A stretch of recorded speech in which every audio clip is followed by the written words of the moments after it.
Hello mga kacharis. Good evening. Ngayon lang uli ako makakapag-vlog kasi yung aking anak ay na-admit sa ospital.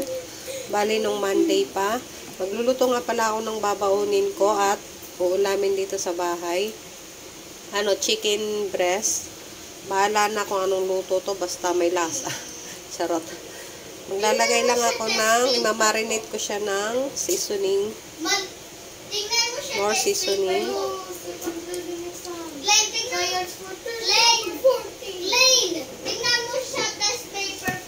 Tapos, lagay ako ng paminta powder. Pasensya na nga pala mga kacharis, yung mga pumunta sa akin at hindi ko pa napuntahan at nadalaw. Gawa nga wala akong time at saka wala rin akong data. Maglagay ako ng magic.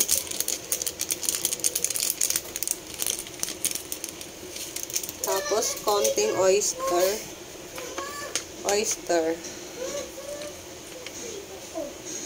Konti lang.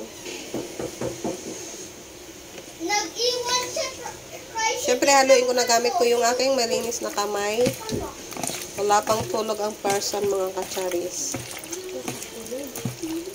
Kasi siyempre, pag nag-monitor, gising ka talaga, automatic yun. Saka, syempre, pag nanay ka, mag-aalala ka talaga sa anak mo, kaya wala kang tulog. Lagay ko yung sibuyas para ma-marinate. Ayan mga kacharis, ang kayo nakakita ng ganyang recipe. Mabilisan na yan kasi yung anak ko ay nagpapabili ng pagkain, nagugutom na.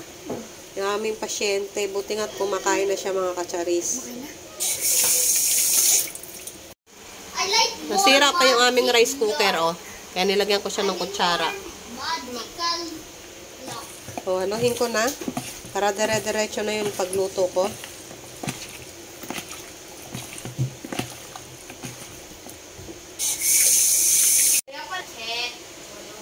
Lagay din ako ng kaunting toyo.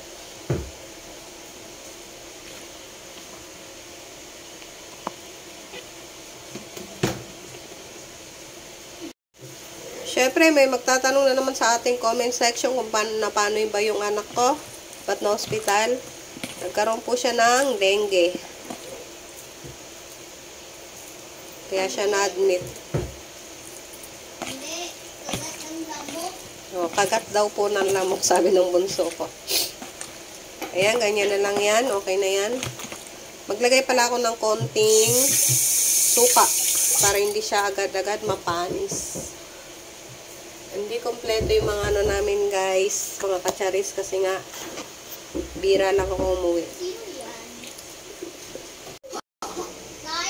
Ito na siya mga kacharis.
Guys, papunta na ako mga kachari.